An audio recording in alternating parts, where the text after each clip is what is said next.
Art is a vessel of the heart. It's a vessel of the soul, if you believe in that or what that looks like, right? And we need to remind people of their humanity and of their dignity. And I think art has always been our way of doing that. And I think now more than ever, it's needed, desperately so.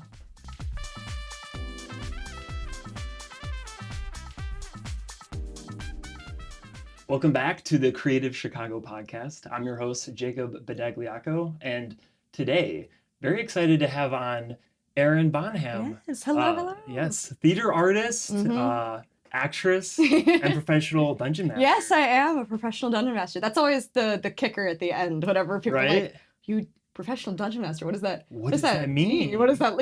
And then the people who play D&D is like, "You can get paid to do that." You're changing the game out here. Yes. So I'm very much looking forward to delving into that. Yeah, me too.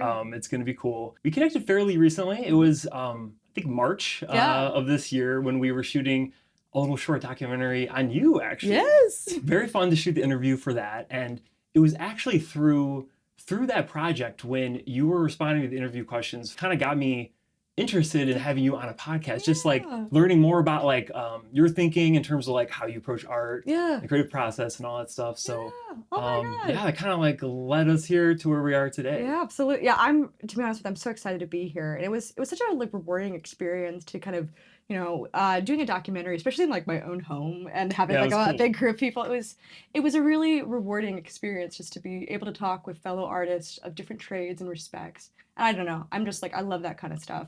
Any chance I can to learn about what other people are doing or thinking about or collaborate in any capacity, I'm like, yes, give to me, please. Just take it all in, right? Yeah. Literally since then, you also acted in a short film we worked on together too. I did, yeah. Fortune Favors the Hungry. Oh, so fun. It was my first comedy I've been in a little bit too. A little bit, nice. Yeah, a lot of horror. A lot of horror in the backlog. Okay. You're switching it up. Switching it up, cool. yeah, absolutely. Yeah. You do a lot here. Beyond the acting, the theater, D&D, as we said, multidisciplinary. So when you got started with your creative journey, did you kind of see more of like a set path for yourself, or were you just kind of taking in anything and everything at the time? That's a really, really good question. Like I think that's a hard question specifically too because of my philosophy surrounding what I think artists are and what that means. I think for as long as we have been human beings, we have been interested in telling stories about what it means to be human. And maybe even before we were human beings necessarily, like cave paintings that exist on walls. We're learning Neanderthal had like religion and buried their dead and like had complex stories and relationships with each other. And like, I think we are all born and endowed with that artistry that sits within us, and it needs to be sort of nourished in order to be, to grow into something more. And kind of to that point in terms of like deliberating and thinking of a path and like being like, okay, I know what I'm going to do. I'm going to do this step and this step is this step and this step. When in actuality, like being an artist is kind of like being a gardener. Right? It's like you are, like you're trying to grow and cultivate something. And I think like for a lot of my life, I treated it kind of like, I don't know, like sports or like corporate and just like if you push yourself and you push yourself and you push yourself, eventually it's like, okay, you can take so much out of the pot, you're going to get something in return. But it's like when you yourself are both the creator and the creation, you have to kind of nourish both in order to have something fruitful. And oftentimes like you don't know how a leaf is going to unfurl. You don't necessarily know like, okay, is this plant needs a little bit more sunlight? It's like you're approaching it with the growth, like you're approaching growth with a degree of flexibility, but also just like an intentionality, right? You're coming to something as it is, how it is. And treating it with that level of the Jesuits have, care, it's cure personalis, like care of the whole person. It's like a Jesuit principle. I have a BA education, which is also pretty informative in this. So a lot of people get BFA with like a specified field, but a Bachelor of Arts felt very well-rounded for me. And Alan Rickman has this great quote about theater, which is like, forget acting and go live. Nice. So I'd say like really being the gardener, cultivating your life and life experiences to be able to pull something for your work. Nice. Wow. I love that metaphor. It really is just, it's an everyday process, right? Of just kind of like growing something organically. Yeah. Right? I mean, you can't force something maybe, right? Like to be a certain way. You got to just see it through Yeah. and give it that love that it Mhm. deserves, right? Yeah, like if like I don't know, if you want to be I don't know, an oak tree, right? It's like, but you're a sunflower. It's like you gotta treat yourself differently, right? And True. not let that comparison to different people's paths hinder your ability to grow. Sure, sure.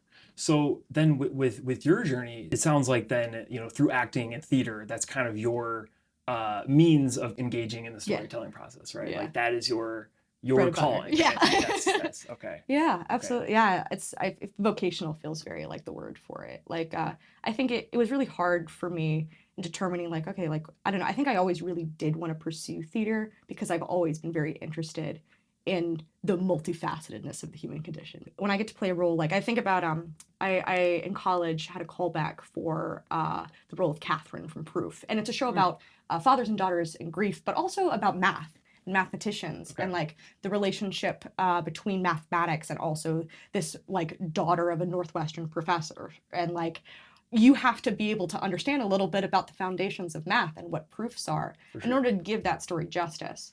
And versus, I don't know, like I did a film where I played like a serial killer from like a 1950s, like One of your horror ones. one of my horror ones, right? And it's like that required a lot of like psychological like exploration and like learning about like attachment disorders. And it's like, what other field or medium do you get to learn about mathematics, psychology, like for whatever the role requires? I don't know, theater acting is like, I talked about this in the documentary, but it's like empathy radicalized, right? You are stepping not into just somebody else's shoes, but like your body becomes a vessel of that person, right? And so you need to prepare adequately for it. Yeah, that is such an interesting way of looking at that. It really is just pure empathy of becoming taking on a new identity and really like just going all the way with that for the duration of that role. Yeah. You gotta treat it with a degree of like, I think like you gotta be safe when you're doing that, not lose who you are in the process of it. But I think like what other art form do you have the opportunity to really truly kind of step into somebody else's mind, right? Yeah. Like, and that requires research. That requires like time and effort. And there's a lot that goes into trying to create somebody that feels, real. It feels like a person that you feel like you're watching, you're sitting there. And I think like the best compliment I ever received on my work is that I had a good friend of mine say that she forgot it was me up there. And it's like that's what you should strive to, right? It's like even the people that shouldn't like they should be able to empathize with this new person in the same way with all the steps that kind of you've taken a lot of time to allow the audiences to step into the role in that way too. Sure.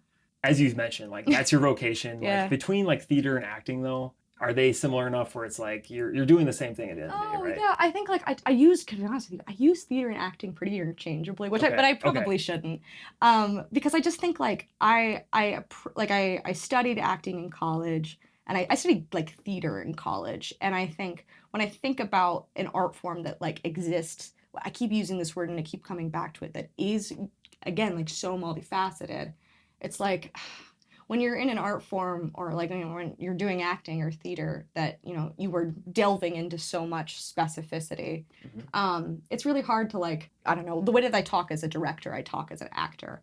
Like that was very important for me when I began directing, because my directing mentor was an actor first, and like that was how he talked to us, that's how he approached with us, and like that's what made me feel seen, heard, and protected. And so like when I'm stepping into a room as a director, I'm still kind of thinking like an actor. It's interesting to hear about like the interplay between those two, just because like when I think about the short film we did where it's like they feel like different creating so it's wildly different to me, like being so used to documentary where it's like you're just getting a real person versus like creating that character. But with people like you who put in enough time and effort with that, it's like, I mean, that's the whole goal of it, is to create that a real identity that the audience can believe in, and like find the humanity in that, right? I think we're starved for human connection. We're so deeply isolated, and that's prophetized. Like that, there is if you can go to your next door neighbor and ask for a cup of sugar, you do not need to go to the store and buy one, right? Yeah. So like I think theater and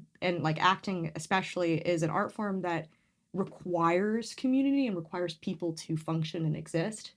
And so like I get what you mean though about like they feel like such different things, but I think being entrenched in it for so long, and that it really, it's like, I don't know, like you're trying to capture, not maybe capture, but uncover, unearth the truth of what it is to be Yes. human, right? Yes. And that's something people have been doing for a long time. That's something that's not just, beholden to acting. That's something that has existed kind of at a core foundational question that we as human beings have percolated on for like eons upon eons For upon sure. eons. And I think about like the roots of theater, right? In terms of that, then, right? Beginning in Greece with Thespis stepping out of a religious ceremony, right?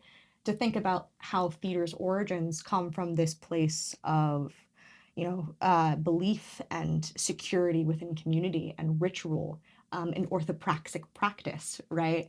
Then you go on stage, you get these lines, you get these actions you have to do, and then they take on their own belief, their own life, and that's not so different from where the origins come from, right? Sure.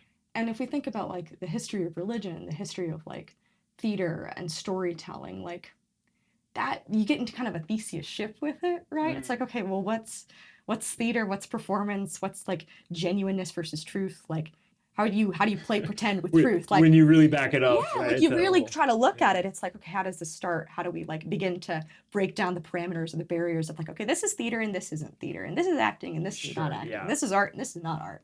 Like that's not useful. Yes. Because art's our way of finding that capital T truth, right? It's all getting toward the same thing. It's what we're working toward. Everything is kind of like that, right? I think about it kind of like, to be honest with you, like a lot of my other background is in philosophy, and that philosophy was this sort of like the study of just asking questions about the way that the world works, and all of these different offshoots of different scientific practices came out as a result of that. Like theater is kind of the same way, right? It has all of these offshoots and all these, it's this origin point, but it's like everything is kind of theater, everything is kind of art, but things can begin to be differentiated by our own, like what you bring to it. Yeah, what you bring to it, right? There's a level of specificity as you break down kind of each, take this big bubble and break it into different trades and respects. I'm kind of interested, like, was there a certain like role that made you just kind of like, you just knew, you're like, oh, this is it, or or maybe like some sort of moment where you just kind of knew you like fell in love. Oh, that this was it, like that I did. I had a moment in college. It's my sophomore year. I played, the play Rabbit Hole by David Lindsay Abaire. Rabbit Hole, okay. It was the summer between my freshman year of college and my sophomore year. I'd gone to university early. I'd never really had a lead role before. Yeah. And I was so afraid. I was so afraid. Like I was working with actors who had like the year before had been in our production of Mackers, and was like, I was this like, I just felt like I was this imposter, right? I felt that I didn't deserve this role. And to give a little bit of context for the play, like Rabbit Hole's a heavy story. It's about a mother who loses her 5-year-old son and the ramifications that has on her marriage with her husband Howie, and if they're going to stay together, if they're not. And there is just sort of this central question that sits as their kind of healing journey with dealing with this grief and this loss is just kind of button up heads, and it's just not compatible with each other. And I worked really hard on that piece, and I worked really hard on that play, and I worked with my directing mentor, who I kind of mentioned earlier. I had a moment like after kind of all of the effort, the labor, the whatever, where we had finally, like, we're up to the point of doing the show, and it was a Saturday night. I remember very specifically because we had like basically like a full house, and there was a talk back after the show, and there was a man who afterwards, after we had told it, cried and expressed, and just like it's a heavy show. Yeah. And he he comes up to me, and I don't know his name. I don't know really anything about this man. And he comes up to me and he hugs me and just says, "Thank you." And he leaves. And I don't know his name. I don't know anything about him. But if I could do that in an hour and a half, like for a show that costs somebody like $15 to get into, how can I not do anything else, right? Like, if I can see the level of impact on somebody who I will never know, whose name I will never catch, to just to see that, right? To be compelled to hug a stranger. Yeah. Like, if I have the capacity to do that, why would I like do anything else, right? I can't. Ethically, I feel morally obligated to, right? If this is something I can do to help people and I choose not to help people, like, what kind of person does that make me? Right? Art is a vessel of the heart. It's a vessel of the soul, if you believe in that or what that looks like, right? And we need to remind people of their humanity and of their dignity. And I think art has always been our way of doing that. And I think now more than ever, it's needed desperately. So, Man, what a amazing story there. thank you. I was gonna say, I think I remember you mentioning that in the interview for the doc, but I didn't realize that was kind of your calling moment for kind of all of this was through that performance there. But obviously there was something, you know, within you and within this audience member to have really connected. So that is really cool. Yeah, it was especially. I'm interested in maybe transitioning into that D&D aspect here, just because I'd love to. I'm like, what's really interesting is it's got the similarities with theater and acting, where it's like, you know, I think most listeners of the podcast would know what Dungeons and Dragons is. Like, you know, the cooperative role-playing game where you create a character, and as a dungeon master, you create the situations for them to work through. Through in D&D, it's like you still have the acting element, but you're taking it a step further by creating this world for them, creating a narrative, a story, right? And so there's kind of like that aspect of like screenwriting or creative writing, you know, so much more to it, where it's like, how do you go about just getting set up, right, with a world and kind of interplaying that with your prior acting experience? That's a really great question. I think like everybody's relationship to Dungeons and Dragons is very different. And as I was kind of hinting at a little bit earlier in terms of like multifacetedness and like interduplicity, like D&D is having this moment where it is being utilized in so many different ways by so many different people. Like D&D therapy is a thing, which is so cool, right? I never heard. Yeah, which is I never heard. Well, it makes sense, right? To be for patients who are struggling with like, you know, stuff that's happening in their lives and stress that's very real and feels life or death, putting them in scenarios that feel life or death, that have the stakes of that.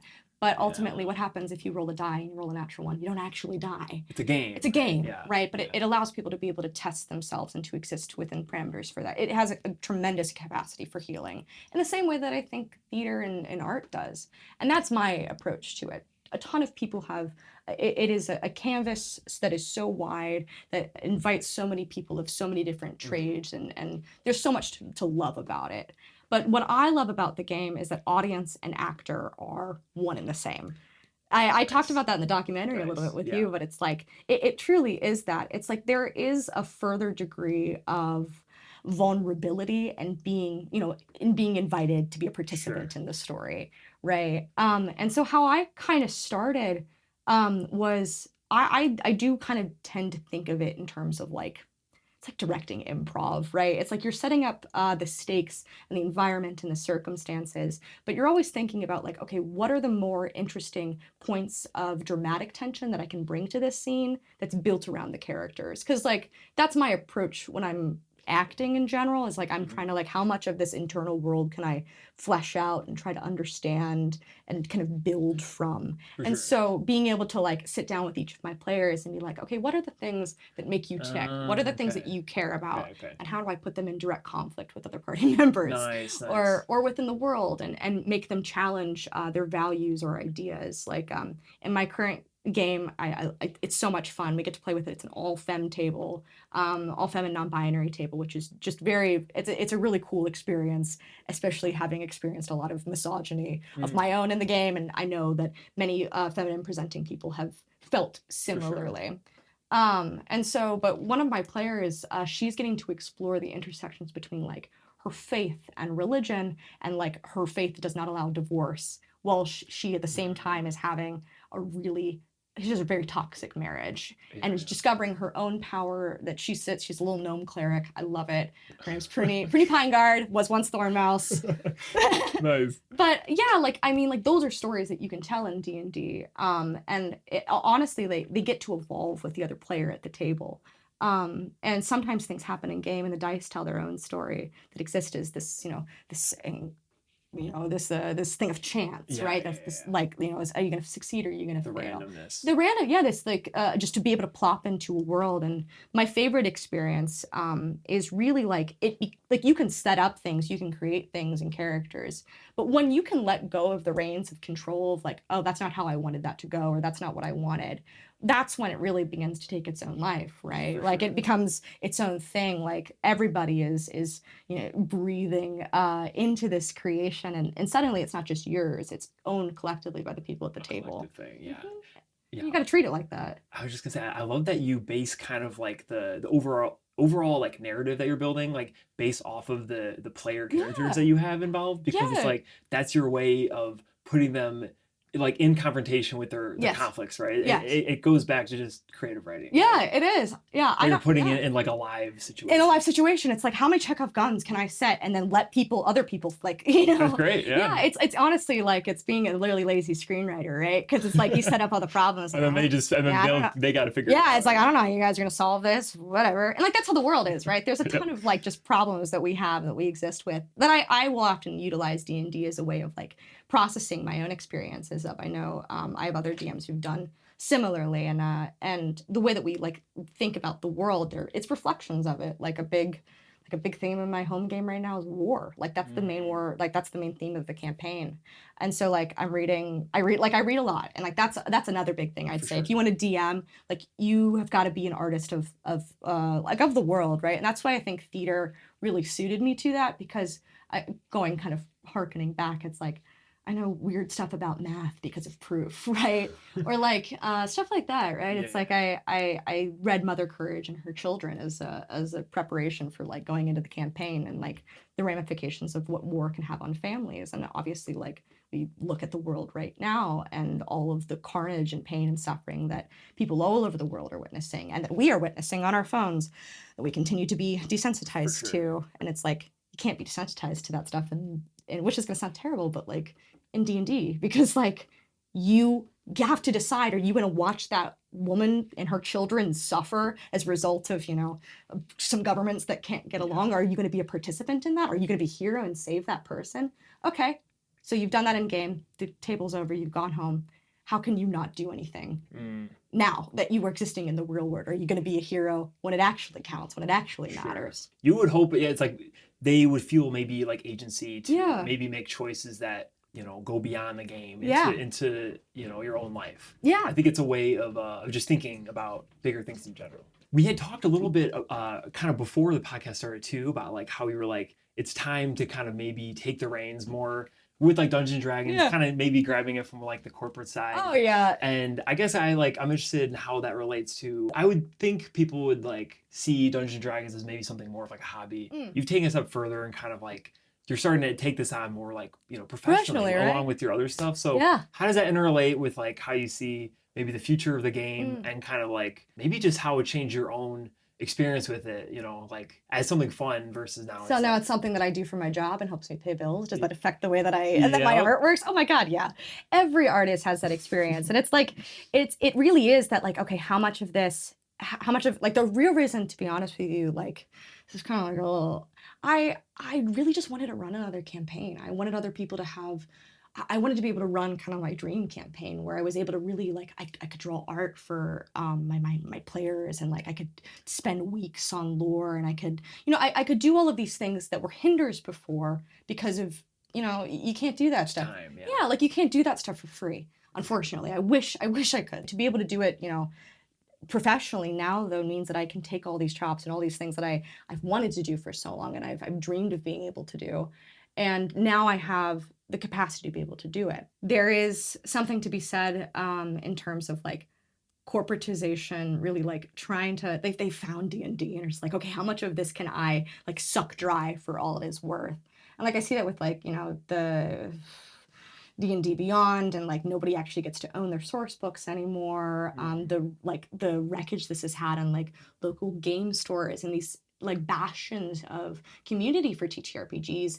And there's big companies are like, well, I don't care, it's going to put some more money in my pocket. And so I find like a diversification of the field and taking something like D&D and putting it back in the hands of artists who really give a damn about the world and about people, I think is really important. And knowing that, like, unfortunately, I wish this was not the way that the world worked, but in a capitalist system, where you vote with your dollar, people who have more dollars get more votes, right? And so, like, when you think about, okay, how am I using this, made up currency, this thing that doesn't have any real, like, it has a real effect on the world, right? But it's a made up idea. Where are you? You have power. Where are you going to put it? How are you going to use it and handle it? And do you want it, in the hands of these, big greedy corporate billionaires, or do you want it in the hands of people that, like, care about the community of Dungeons and Dragons and care about your experience? And I wish, like, yeah, I think that, like, it's constantly trying to toe that line between, like, okay, like, I have to pay bills and I have to figure out where I'm gonna put, like, where can I best allocate these resources in order to kind of, to keep the balance of things, right?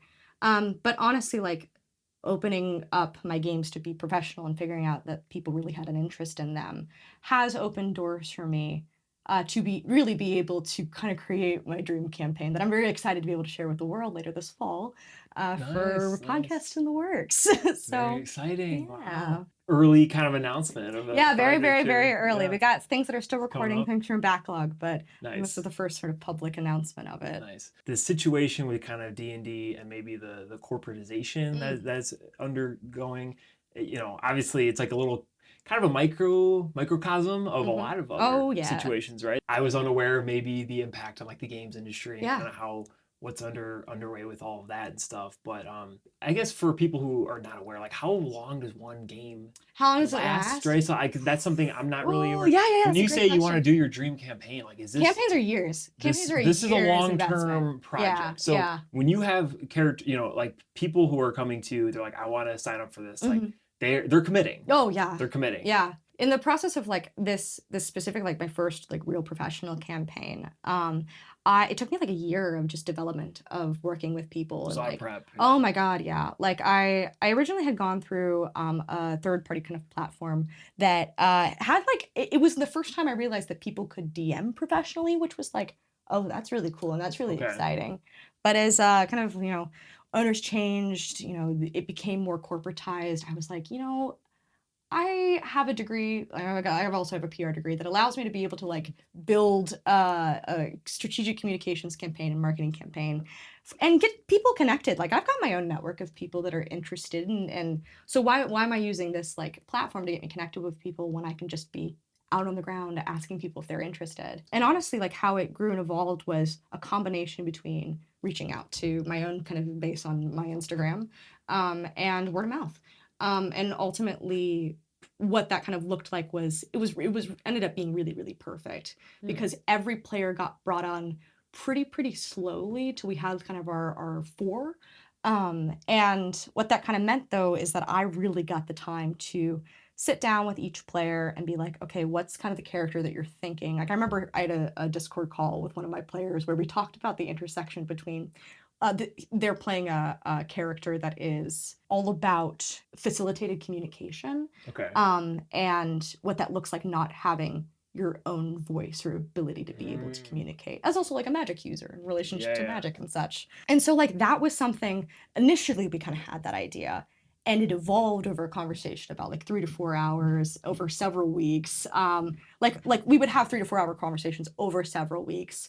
You really get into it. Yeah, you get into it and you talk about it because these people, they care about it, right? Yeah. Like, you're again fleshing out, like, that internal world, and coming from an acting background.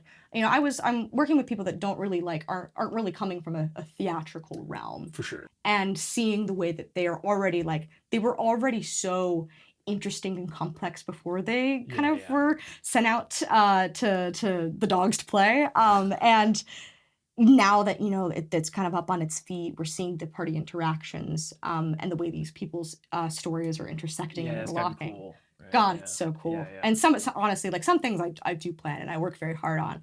But the best things happen that I don't plan, that evolve naturally in the moment, and we're seeing happen in real time. Nice. The story being painted before our eyes, and we all get to hold the paintbrush. That is cool. Yeah. So I mean, I know a lot of people who will be part of these campaigns and stuff. Maybe the DMs, maybe they find like more like preset stories, or it's part of like a, you know, an actual thing. I would think that would maybe be a good way for people to get started in something like this, right? Before maybe doing something that's like completely original, right? Like where you're just from the ground up. Yeah, modules are a great start, but don't let yourself be hindered to the training wheels. Right. You know, it's like if I don't know, you're writing a module and it's like, you know, the characters end up like wanting to go off and explore something different because there's an NPC that you made that's really funny, and they're like, I want to go off and explore and follow this. You're like, okay, let's see it through. Right? Yeah, let them do that, and also trust yourself to be able to meet the moment when improvisation is required. So I think like modules are a really great start to being able to sort of dip your toes in, but I think really beginning to ask very broad questions about like if you're wanting to world build, thinking about like, okay, how do societies get started? They normally start by water, right? Or like being able to, like, I love Rome a lot, and so I pull a lot from like my history and understanding of like being a history nerd, right? What do you like though? What are the things that interest you? What are the things that like really get you going? Great. You can apply that to world building. You can apply that to really, you know, anything, right? A good friend of mine is really, really interested in like death studies, and has a portion of like a city in the world that exists within a complete zone of silence, right? And all that like evolves as a result of that, the language, the magic, the way that the customs work, how people interact with each other, like that has its own like impact, right? But that evolved because that just so happened to be what the DM was very, very interested in, right? So follow your own passions and let those kind of guide you because a world is supposed to be ever evolving. It's a project that's sort of never really over and will grow and grow more and more with time. So like, don't try to do it like somebody else. It's your world, so make it yours. I love it. I love it. Yeah, just like original, just whatever is true to you. Yeah. See it through, you know. Yeah, like I think there is merit in like going to modules and being like, okay, how do I understand it? Like how to run a game? What's the skeletal structure? What's the system? But like the basics. Basics, but also like, okay, watch a movie, right? Like follow the hero's journey. Like how can you create that for somebody else, right? Find something, whatever that structure is and looks like for you. There are so many resources for being able to tell a story, but just make sure you're telling one, right? For sure. With other people. I think that's the biggest pitfall that I definitely fell into as a DM, that many, many do. They get really cagey, like, this is my story. I worked really hard on this. This is mine. I don't want to change. Forced to stay on its tracks, right? Yeah. It's like, you gotta like, if you want this thing to breathe, it's like you can't constrict it, right? Yeah. A little bit more big picture. What is next for Erin? What do you have kind of more like cooking up in the works, and what do you see for your career kind of moving forward? Beautiful. Well, I'm really excited to announce that coming this Halloween, I'm going to be directing / probably in a production of the Scottish play Knackers, and I'm going to say the name of the play, so theater people, shut your ears. Macbeth. I have a big superstition about it. Nice. But yeah, that's probably next in the works. We did a production called Shot of Shakespeare last year, where we raised $5,000 for a feminist short film, and we're doing that again this year with hopes and goals for it to be double that this year. So the really, really cool thing this time around is I really deeply care about artists being compensated for their work and for their labor. And I think kind of now more than ever, I think artists should feel like they have a say over the work that they're being able to create. They should feel like co-authors. They should feel like people that have just as much autonomy and ownership over a project as everybody else. And something I worked really closely with production to ensure that this time around is we're going to have kind of a co-op system for our ensemble. So they are going to own a percentage of ticket sales, which we ended up having, like, it was just a one-night show where we raised, again, $5,000, where we had standing room in the audience, a full house, like, but the actors didn't get to feel the success of that. Yeah. And it's like, if you work really, really hard, if you were promoting the show and trying to get as many people as you can to come, and you really care about it, and you feel like you are a co-author on it, you're going to care a lot more about how the show gets done, right? Exactly. Yeah. So I'm really excited for the next steps of that moving forward. We're going to have an auditions coming up here really, really soon. So be on the lookout for those. Nice. Because I'm excited to see how this grows and evolves. And I want people who also want to grow and evolve with it. Nice. Exciting stuff. I'm really excited. That should be really cool. Yeah. Final question, last question here. Okay. What would you say to up and coming creatives in Chicago who maybe are trying to find their way and kind of get started in just finding their pursuit, their artistry? Absolutely. The major thing is that you can't do it by yourself. Like, you cannot be an isolated artist. That's like, it's antithetical to the work that we do, especially if you want to work in something like film or theater or anything like that, right? Every work requires an artist and an audience. Yeah. I can't remember what like theater philosopher said it, but like all you need for like theater to exist is for someone to walk across the stage and someone to be there to witness it, right? Like, sometimes you're going to be the witness. Sometimes you're going to be the actor walking across the stage. And really, the most important thing is to exist in community, to give back to your community, and not let the competition and jealousy and corporatization of the work to take away from the fact that together we are so, so much stronger, and our work is so, so much better. Right. It all comes down to that community. Yeah, community. Building something real. Yeah. Together. Yeah. Yeah. Talk to people in coffee shops. Compliment people on just get out there. Yeah. If you see somebody has a tote bag on the train, talk to them about their tote bag. That's what it comes down to. Yeah, wherever it does. And like, that's like, I think about, I got one of my Laertes for Hamlet last year. I met him at a coffee shop he was working on a screenplay. You never know. Yeah, you never done know. acting before. And it was like, he was incredible. He was an incredible actor. I'm like, I wouldn't have gotten that if I just, hey, what are you working on? That looks interesting. Exactly. Yeah, right. Like that's the first steps to being an artist, and really wanting to build your work and really get started. Yeah. Yeah, and don't do it alone. I love it. Well, Erin, thanks for being here. This was wonderful. Great combo. I loved it. Thank you very much. I'm really grateful. So this was wonderful.